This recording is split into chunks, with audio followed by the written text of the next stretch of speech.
봅시다. 예수님의 자기 계시. 예수님의 자리 계심. 네, 예수님의 자기 계시. 계시라는 말은 감춰져 있던 것을 밝히 드러내는 것을 계시라고 얘기하죠. 자, 우리가 하나님을 믿고 하나님의 존재를 인식하고 하나님에 대해서 알아가는 모든 것들은 하나님께서 자기를 계시해 주신 만큼만 아는 겁니다. 그래서 보통 계시 신학이라고도 표현하고 그러죠. 그래서 계시라는 말은 밝히 드러내 보이신다라는 그런 의미가 있는데요. 예수님도 마찬가지죠. 예수님이 누구신가에 대한 부분들은 예수님 스스로가 당신이 어떤 존재인가를 밝혀 깨닫도록 해주시지 아니하시면 알 수 없는 게 예수님에 대한 그런 부분이죠. 그래서 오늘 본문을 통하여서 그야말로 이제 마지막 그 한 주간이잖아요. 고난 주간이라고 할 수 있는데 성 고난 주간에 지금 이제 화요일에 있는 그런 내용인데요.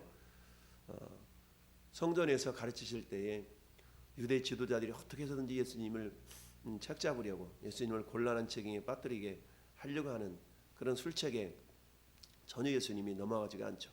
그래서 그들은 예수님을 향하여서 어때요? 곤란한 질문을 계속적으로 이렇게 던지게 되는데 그럴 때마다 우리 예수님은 어때요? 예수님 자체가 하나님이시니까 신적인 지혜로 그들의 질문에 대해서 그야말로 유구무원 대답할 수 없을 정도까지 그들이 아무런 말을 할 수 없을 정도까지 주님이 대답을 해 주셨죠.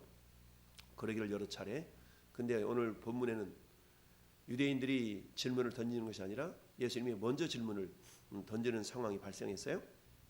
자, 41절 말씀 보니까 예수께서 그들에게 이르시되 사람들이 어찌하여 그리스도를 다윗의 자손이라 하느냐. 어찌하여 그리스도를 다윗의 자손이라 하느냐. 그러면서 시편 110편 1절을 주님이 인용하시는데요. 시편 110편은 보통 메시아시라고 해서 다윗의 시편이죠.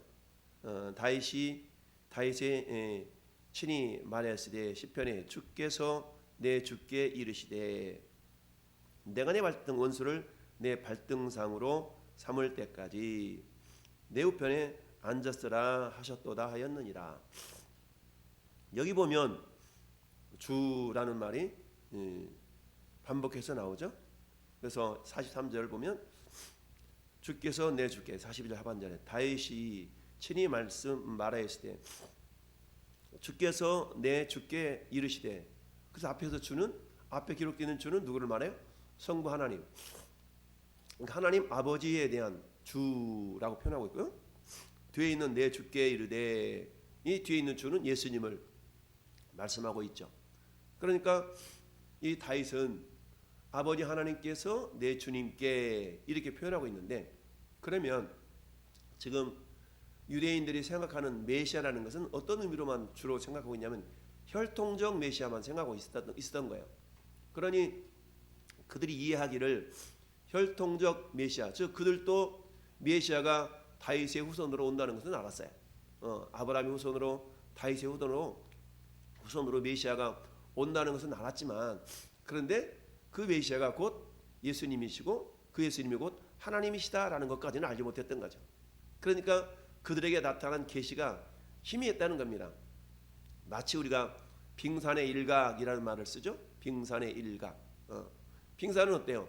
수면 위로 올라온 부분보다 수면 아래에 있는 부분이 훨씬 더 크죠.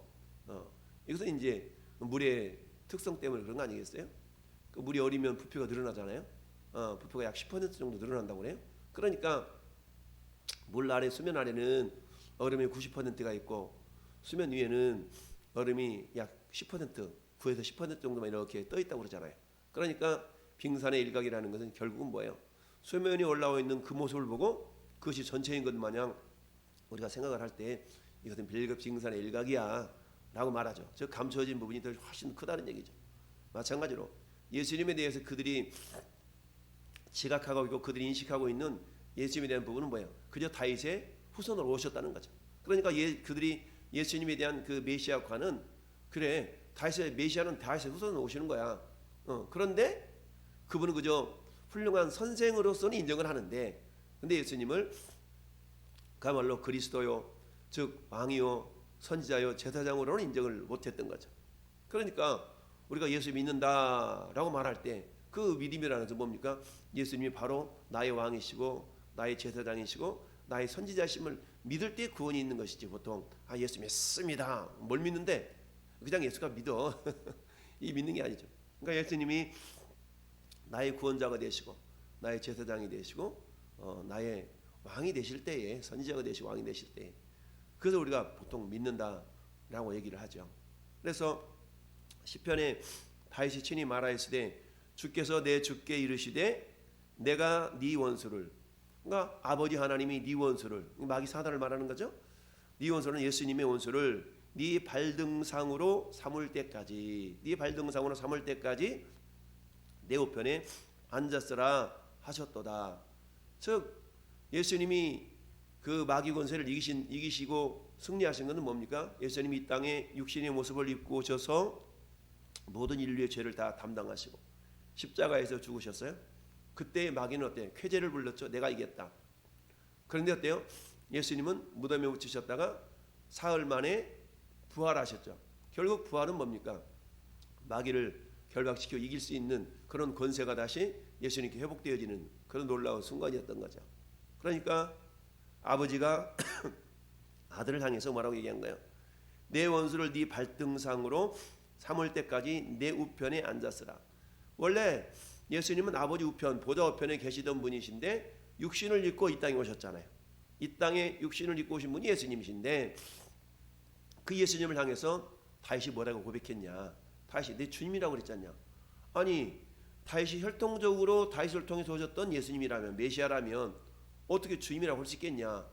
그것은 혈통적으로만 오는 것뿐만이 아니라 비록 혈통적으로 왔지만 그분은 원래 하나님이셔 라고 다윗은 이미 알고 있었다는 얘기입니다. 그런 것처럼 지금 유대 지도자들에게 있어서 예수님은 그저 위대한 스승이요, 위대한 선생으로만 그들이 인식했던 거죠.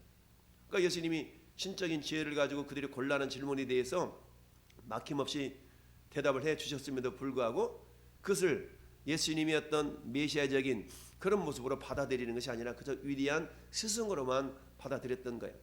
그러다 보니까 예수님이 이번에는 어때요? 직접 내가 메시아야, 내가 하나님이야 라는 것을 드러내시기 위하여서 오늘 본문이 기록이 되어져 있는데요.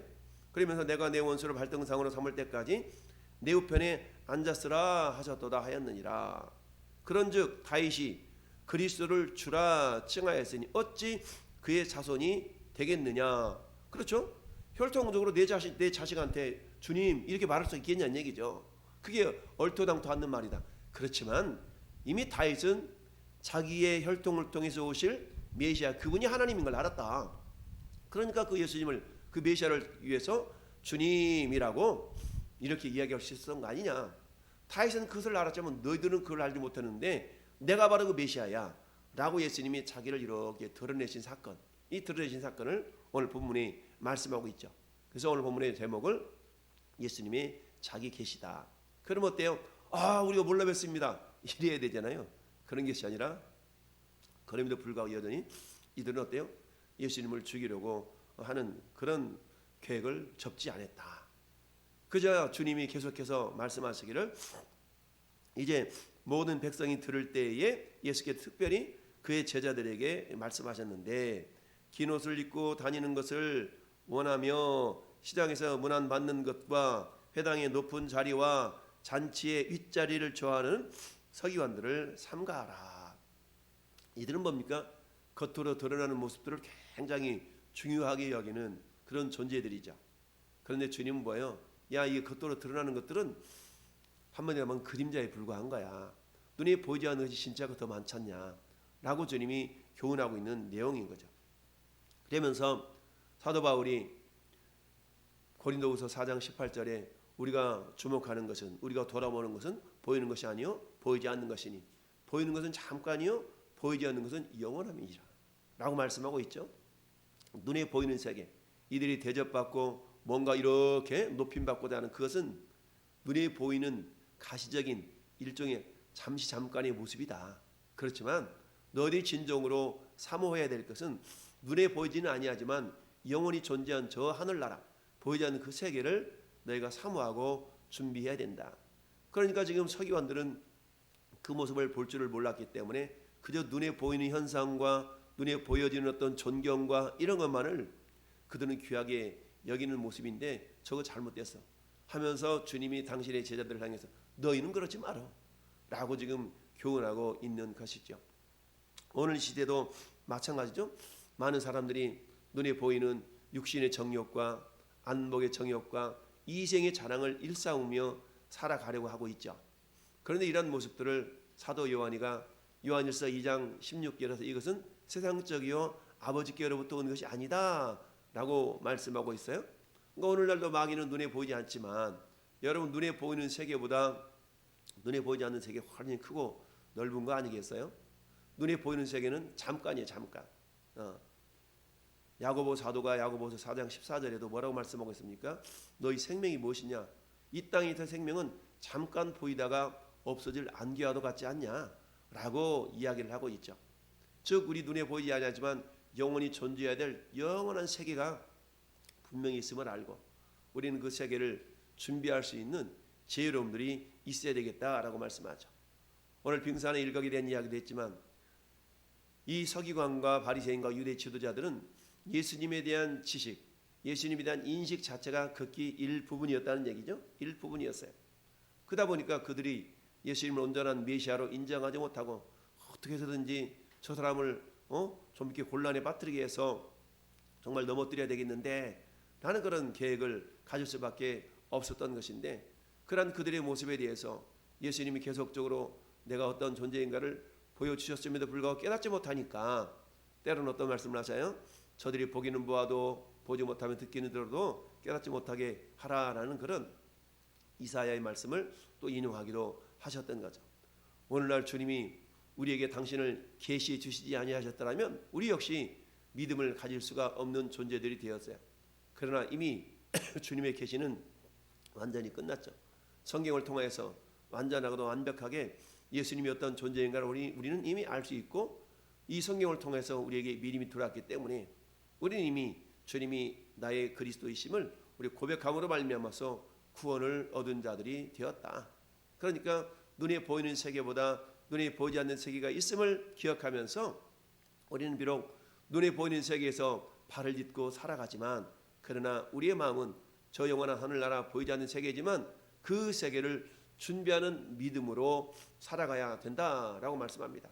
그러다 보니까 어때요? 눈에 보이는 현상적인 것에 의해서 너무나 마음을 빼앗기지 말라라는 것이 지금 45절부터 47절의 내용인 거죠. 그러면서 눈에 보이는 것만 집착하다가 눈에 보이지 않는 것을 잃어버릴 때 반드시 주님 앞에 서는 그날에는 어떤 현상이 있어요? 심판이 있다라고 주님이 말씀하고 있죠. 그래서 저는 여러분들은 오늘 하루도 이 땅에 보이는 것이 전부가 아니라 보이지 않는 세계가 분명히 있음을 알고 그 영원히 보이지 않는 세계를 위하여 우리가 한 걸음 한 걸음 달려나가서 마침내 사도 바울이 고백했던 것처럼 나는 선한 싸움을 싸우고 달려갈 길을 마치고 믿음을 지켰으니 이제 이후로는 나를 위해서 의의 면류관이 예비되었다. 근데 그것은 나만을 위한 게 아니야. 주님의 다시 오심을 사모하는 모든 자에게 그 기회는 열려 있어라고 말씀하고 있죠. 오늘도 우리가 먹고 살기 위해서 살아가는 그런 인생이 아니라 우리는 어때요? 저 영생을 위하여 살아가는 인생, 그런 인생이 저와 여러분 인생이 되어질 수 있기를 바랍니다. 이를 위해서 오늘 또 어때요? 변함없이 우리를 통해서 하나님의 뜻을 이루기를 원하시는 그 생명의 통로요, 그 축복의 통로들로 우리를 사용하기를 원하실 때 주님 내가 여기 있나이다. 이사야의 고백처럼 주님 나를 그렇게 쓰셔서 주님의 영광이 나타나게 하옵소서. 오늘 한 날도 우리가 주님의 그 영광을 드러내는 귀한 믿음의 사람들이 될 수 있기를 예수님의 이름으로 축원합니다. 아멘.